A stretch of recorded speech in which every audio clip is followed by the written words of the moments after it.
नमस्कार दोस्तों, साहित्य आर्नव यूट्यूब चैनल पर आप सभी का स्वागत है। हमने पिछले वीडियो में कैदी और कोकिल कविता की व्याख्या की थी, लेकिन वह व्याख्या हमारी आधी थी।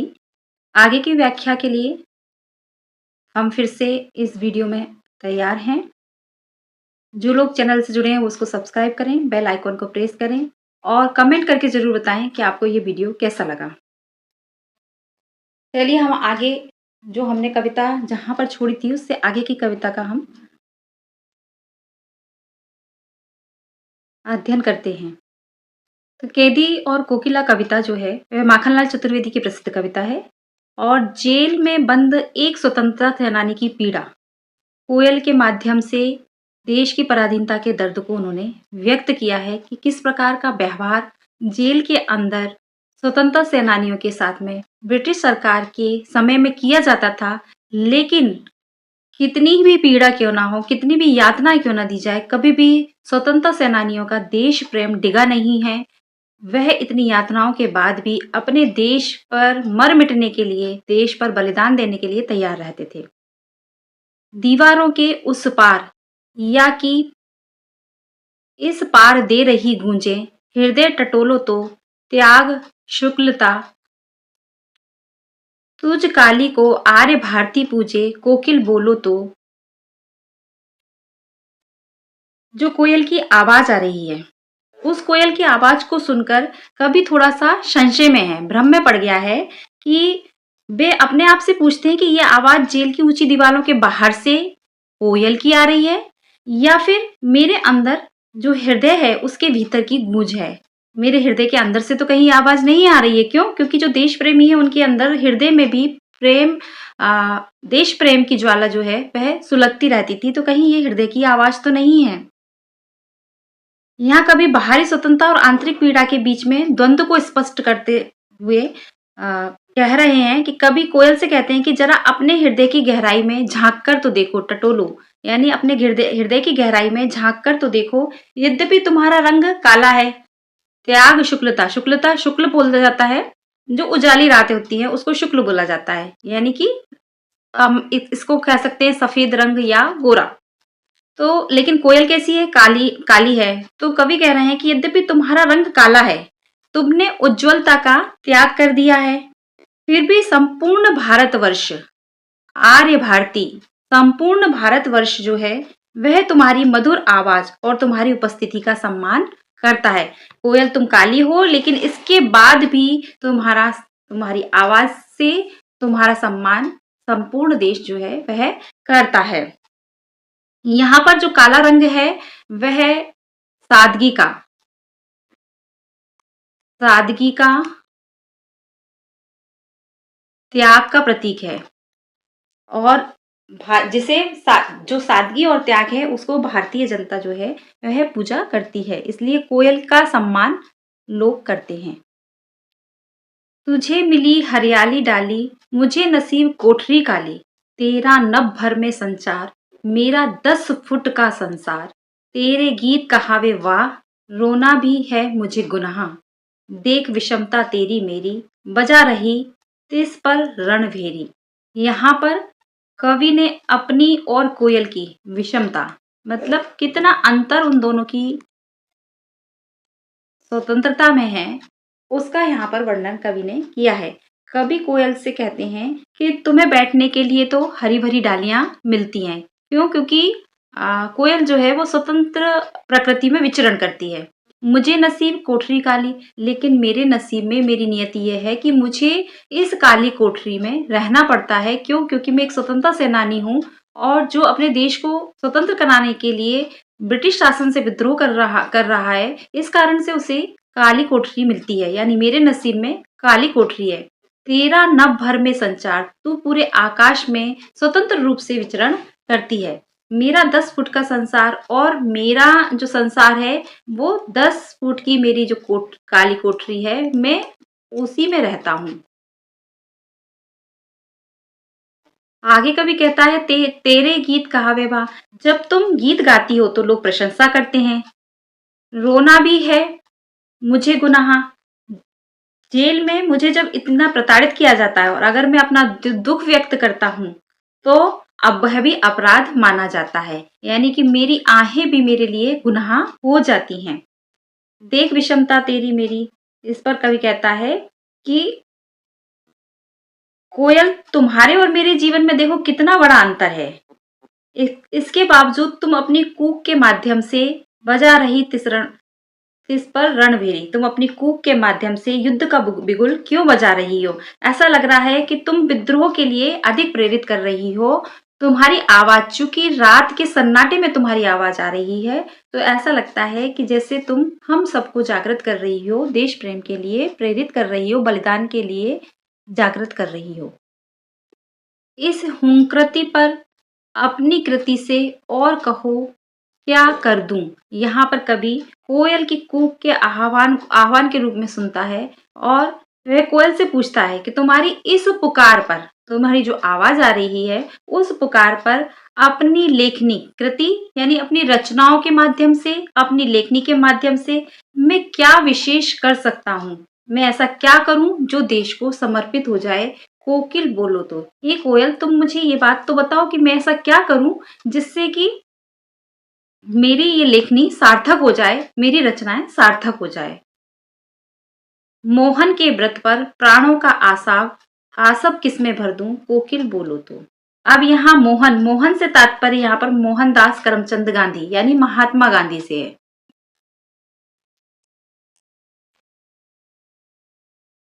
गांधी जी का पूरा नाम मोहनदास करमचंद गांधी है। मोहन के व्रत, तो मोहन से यहाँ तात्पर्य महात्मा गांधी से है। वह आगे कहते हैं कि गांधी जी ने देश की स्वतंत्रता के लिए जो व्रत या संकल्प लिया है, उसे पूरा करने के लिए मैं अपने प्राणों की शक्ति को कहाँ ढाल दूं? आसव यानी शक्ति, अपने प्राणों की शक्ति को कहाँ पूरा भर दूं, इसमें डाल दूं जिससे उसका उपयोग देश की स्वतंत्रता के लिए हो सके। कोयल बताओ तो, मैं गांधी जी ने जो व्रत संकल्प लिया है, उस संकल्प को पूरा करने के लिए अपने प्राणों की ऊर्जा को, अपने प्राणों की शक्ति को पूरा का पूरा खर्च करना चाहता हूँ, लेकिन मैं उसे कहाँ पर, किस प्रकार से उसका उपयोग करूं जिससे कि देश की स्वतंत्रता में काम आ सके। हे कोयल बोलो तो। कोयल, तुम इस बात का मुझे जवाब दो। फिर कुहू, अरे क्या बंद ना होगा गाना, इस अंधकार में मधुराई दफनाना, नभ सीख चुका है कमजोरों को खाना, क्यों बना रही अपने को उसका दाना। यहाँ पर कवि कोयल जो असमय कूक रही है, असमय गाने गा रही है, उस पर पूछता है कि क्या तुम्हारा ये गाना कभी बंद होगा या नहीं होगा, या तुम ऐसे ही गाती रहोगी? इस अंधकार में मधुराई दफनाने, इस पराधीनता के घनघोर अंधकार में तुम अपनी मधुरता को खत्म क्यों कर रही हो? कवि का मानना है कि जो ब्रिटिश शासन का प्रतीक आकाश है, नभ सीख चुका है कमजोरों को खाना, यानी जो आकाश है, ब्रिटिश शासन है, वह कमजोर और निर्दोषों को निगलना सीख गया है। क्यों बना रही अपने को उसका दाना, तुम कूक कूक कर अपने आप को नष्ट करने पर क्यों तुली हुई हो? अर्थात तुम क्यों बार बार कूक रही हो और उनकी नजरों में आना चाहती हो? क्यों? क्योंकि वह शासन तो निर्दोषों को और कमजोरों को नष्ट कर देता है, तो तुम अपने आप को क्यों नष्ट करना चाहती हो? इस पर करुणा गाहक बंदी सोते हैं, सपनों में स्मृतियों की श्वासें धोते हैं, इन लोहो सीखचों की कठोर पाशों में क्या भर दोगी बोलो निद्रित लाशों में। यहाँ पर कवि कोयल से फिर प्रश्न करता है कि जेल के अंदर जो कैदी हैं और वह सो रहे हैं और अपनी पुरानी स्मृतियों में, पुराने सपनों में खोए हुए हैं। केवल उनकी श्वासें जो हैं, उनकी सांसों की जो आवाज है वह आ रही है और उनकी सांसें ये बता रही हैं कि वह मानसिक रूप से थके हुए हैं। तो तुम्हारी जो आवाज है वे इन बंदियों के, जो जेल में जो कैदी हैं, उन कैदियों के लोहे की जो जंजीरें हैं जिनमें वे बंधे हुए हैं, उनके कठिन बंधनों से क्या उनको मुक्त कर सकती हो? और उनकी जीवन जो है, उनका शरीर जो है वो निद्रित लाशों, मतलब जैसे लाशें सोई रहती हैं, उनमें कोई भी हलचल नहीं होती है, उसी प्रकार से इन कैदियों का जीवन हो गया है। कि तो क्या तुम अपनी ओजस्वी आवाज से इन सोए हुए लोगों में, इन लोहे की सलाखों के कठोर वातावरण में नए प्राण या चेतना भर पाओगी? क्या तुम ऐसा कर सकती हो कोयल? बताओ तो।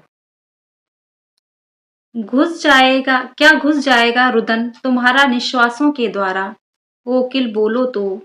और सवेरे हो जाएगा उलट पुलट जग सारा। कोकिल बोलो तो। कोयल की जो आवाज है उसको सुनकर कवि को ये लगता है कि ये कहीं न कहीं क्रांति का आह्वान है, क्रांति का संदेश है। तो वो ये उम्मीद करता है कि ये कोयल की जो आवाज़ है, क्या उससे सब कुछ बदल जाएगा या क्रांति के लिए लोग आगे आएँगे? तो वह पूछता है कि क्या घुस जाएगा रुदन? कोयल से प्रश्न करता है तुम्हारा रुदन, यानी कि तुम्हारे जो कूक के पीछे जो दर्द छुपा हुआ है, इन सोए हुए लोगों की सांसों के ज़रिए उनके अंतःमन तक पहुँच जाएगा? क्या तुम उनके अंतःमन में चेतना जागृत कर सकती हो? क्या तुम्हारी इस पुकार से कोई बड़ा बदलाव आएगा और यह दमनकारी व्यवस्था उलट-पुलट हो जाएगी? यहाँ कवि कोयल से क्रांति और परिवर्तन का संकेत मांग रहा है। मतलब यह है सीधा-सीधा कि कवि ये सोचता है कि कोयल की जो आवाज़ है, रात भर जब कूक रही है, तो स्वाभाविक है कि क्रांति का आह्वान कर रही है और सुबह होते ही सब कुछ बदल जाएगा, संसार उलट-पुलट जाएगा, जिसमें क्रांतिकारी लोग आगे आएँगे और ब्रिटिश शासन खत्म हो जाएगा। ऐसी कामना कवि करता है और कोयल के माध्यम से अपनी बात को रखता है। यहाँ पर अंधकार जो है अंधकार गुलामी का प्रतीक है और कोयल जो है चेतना या जागृति का प्रतीक है। कोयल चेतना या जागृति का प्रतीक है। यहाँ पर पराधीन भारत में जेलों की दुर्दशा और स्वतंत्रता के प्रति अटूट निष्ठा स्वतंत्रता सेनानियों की थी, उसको यहाँ पर व्यक्त किया गया है। यह है आपकी कैदी और कोकिला कविता, जो कि जबलपुर जेल में माखनलाल चतुर्वेदी ने लिखी थी। इसके अलावा हमारे पाठ्यक्रम में एक और कविता है बलि पंथी से। आइए अब हम उस कविता का आकलन करते हैं, उस कविता को देखते हैं। बलि पंथी से, ये माखनलाल चतुर्वेदी की प्रसिद्ध कविता है। यह कविता देश प्रेम, साहस, आत्मोत्कर्ष, बलिदान की एक ओजपूर्ण रचना है। बलिपंथी से तात्पर्य है बलिदान के मार्ग पर चलने वाले क्रांतिकारी। बलिदान के मार्ग पर चलने वाले क्रांतिकारी। बलिपंथी से यह कविता स्वाधीनता सेनानियों के प्रति समर्पित है। माखनलाल चतुर्वेदी ने इस कविता में जो देश प्रेम है, जो देश के लिए बलिदान के मार्ग पर चलने वाले क्रांतिकारी हैं, उन्हें किसी भी प्रकार की यातनाओं से न डरने की, बल्कि उस मार्ग पर बेझिझक चलने की प्रेरणा दी है। यह कविता जो हिम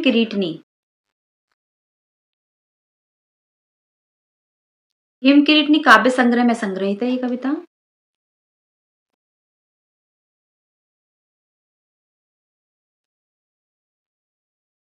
चलिए अब हम इस कविता को देखते हैं। मत व्यर्थ पुकारे शूल शूल, कह फूल फूल सह फूल फूल, हरि को ही तल में बंद किए, के हरि के कह नख हूल हूल। यहाँ पर शूल, शूल यानी कि कांटे कहलाते हैं, यह बाधाओं का प्रतीक है। और फूल जो है वह सहिष्णुता का प्रतीक है। ये इन शब्दों के अर्थ थोड़ा सा ध्यान में रखिएगा। कई बार होता है कि परीक्षा में कोई एक शब्द को लेकर उसका अर्थ पूछ लिया जाता है कि इन पंक्तियों में शूल या फूल किस चीज का प्रतीक है। यहाँ पर कवि क्रांतिकारी से कहता है कि हे वीर, अपने मार्ग में आने वाली बाधाओं और कांटों से इन सबको देखकर तुम विलाप मत करो, यानी इनसे घबराओ मत। कह फूल फूल सह फूल फूल, उन्हें दुख मत समझो, उन्हें उन कष्टों को फूल के समान कोमल मानकर स्वीकार कर लो। यानी कि जो कांटे हैं, उन जिस रास्ते पे चल रहे हो स्वाभाविक वो रास्ता कांटों भरा है, तो उन्हें कांटे ना मानकर ये मान लो कि तुम उन फूलों पर चल रहे हो, तो तुम्हें तकलीफ नहीं होगी और उन कष्टों को सहर्ष स्वीकार करो। हरि को ही तल में बंद किए, निश्चित रूप से हरि को तल में, हरि यानी ईश्वर, तल यानी हृदय, तुमने ईश्वर को अपने हृदय में बंद किया हुआ है, मतलब ईश्वर का वास तुम्हारे हृदय में है, तुम पवित्र हो। ये हरि के से कह नखूल हूल, इसलिए तुम शेर, के हरि यानी शेर,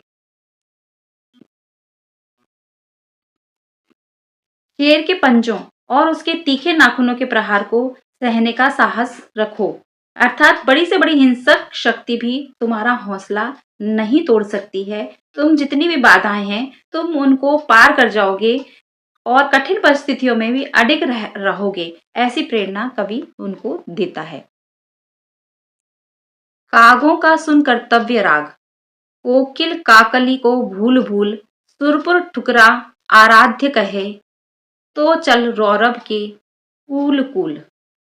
यहाँ पर कवि कहते हैं कि तुम राष्ट्रभक्ति के पथ पर चल रहे हो, तो कागों, कागों यानी कौआ, जो कौआ है वो हमेशा कर्कश ध्वनि के लिए जाना जाता है। तो यहाँ पर कवि कहते हैं कि कौए जैसी कर्कश और आलोचनात्मक आवाजें जो हैं, वह उनको तुम अपने कर्तव्य पथ पर गीत की तरह समझो। कोकिल काकली को भूल भूल, और इस समय कोयल की जो मीठी आवाज है, मधुर आवाज है, उसको तुम भूल जाओ। यानी इस पथ पर मधुरता का कोई भी लेना देना नहीं है। यहाँ पर तुम्हें आलोचना, कर्कश ध्वनि, ये तुम्हें तुम्हारा मार्ग प्रशस्त करेगी, इसलिए तुम केवल उनको ही अपना कर्तव्य समझो और यहाँ पर मधुरता को या सुख वैभव को भूल जाओ। सांसारिक सुख सुविधाओं को भूलना तुम्हारे लिए श्रेयकर होगा। सुरपुर ठुकरा आराध्य कहे, यदि तुम्हारा लक्ष्य आराध्य यानी देश की स्वतंत्रता, यहाँ आराध्य क्या है? देश की स्वतंत्रता। यदि तुम्हारा आराध्य देश की स्वतंत्रता है, तो उसके लिए सुरपुर ठुकरा, सुरपुर यानी स्वर्ग, तुम्हें स्वर्ग के सुखों को ठुकराना पड़ेगा। अगर आपका उद्देश्य देश की स्वतंत्रता है, तो स्वर्ग की सुख सुविधाओं को तुम्हें छोड़ना पड़ेगा और देश हित के लिए तुम्हें रौरव के कूल कूल, रौरव यानी भयानक नर्क जैसी यातनाएं या नर्क, तो देश हित के लिए तुम्हें नर्क के किनारे चलना पड़ेगा, तो सहर्ष कदम बढ़ाओ। तो तुम्हें इन सब बातों को याद में रखते हुए ही अपने देश के लिए आगे बढ़ना है और बलिदान के पथ पर चलना है। भूखंड बिछा आकाश ओढ़, नैनोदक ले मोदक प्रहार, ब्रह्मांड हथेली पर उछाल, अपने जीवन धन को निहार। यहाँ पर कवि कहते हैं कि एक क्रांतिकारी का जो जीवन होता है वह अत्यंत सादगी और कष्टों से भरा होता है। उसके लिए भूखंड बिछा, उसके लिए धरती ही उसका क्या है? बिछोना है। आकाश उसकी ओढ़नी है, यानी आकाश जो है उसका चादर है। आंखों के जो आंसू हैं वह उसकी शक्ति होते हैं और संकटों के प्रहार को वह लड्डू के रूप में, प्रसाद के रूप में स्वीकार करता है। नैनों के, आंखों के जो आंसू हैं वो उसकी क्या है? शक्ति है। क्यों? क्योंकि उससे जब पीड़ा होती है तो उसके जो आंखों से आंसू निकलते हैं वह उसकी शक्ति बनते हैं और उसे प्रेरित करते हैं कि देश को आजाद कराना है। और जो संकटों के प्रहार हैं वह उसके मोदक, उनको वह प्रसाद की तरह स्वीकार करता है। ब्रह्मांड हथेली पर उछाल, तुम इतने शक्तिशाली बनो कि पूरे ब्रह्मांड को अपने हथेली पर उछालने का साहस रखो।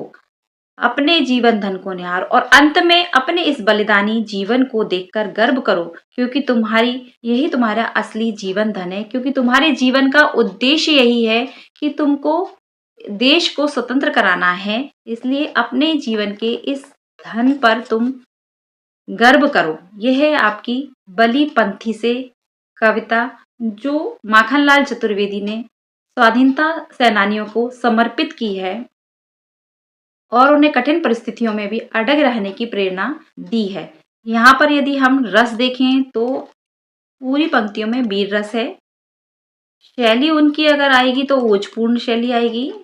अच्छा, जो हमने कैदी और कोकिला कविता देखी थी, उसमें शैली प्रश्नोत्तर शैली भी थी, संवादात्मक शैली थी, दोनों शैली थी। यहाँ पर संबोधन शैली है। यहाँ पर संबोधन शैली है, ओजपूर्ण भाषा है, संबोधन शैली है।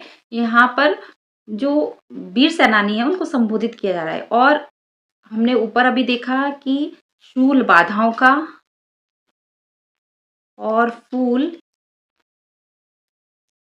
सहिष्णुता का प्रतीक है।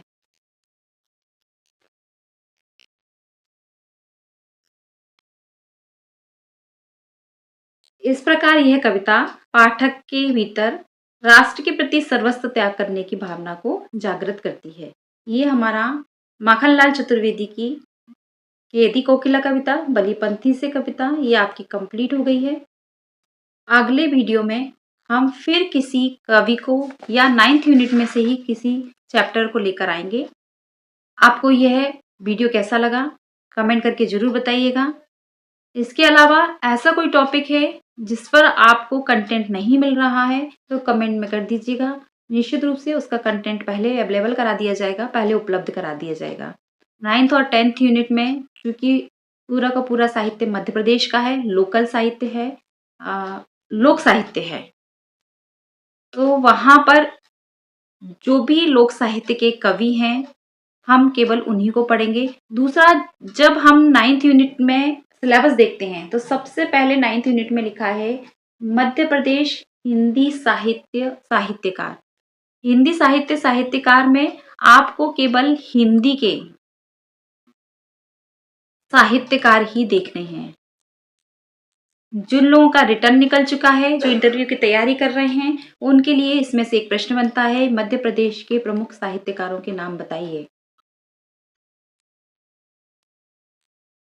मध्य प्रदेश के प्रमुख साहित्यकार कौन कौन से हैं? तो मध्य प्रदेश के साहित्यकार, ये आपकी 9th यूनिट में जो भी साहित्यकार रखे गए हैं ये सारे के सारे मध्य प्रदेश के साहित्यकार हैं। तो जो लोग इंटरव्यू की तैयारी कर रहे हैं वे इस पर एक बार ध्यान दे लें।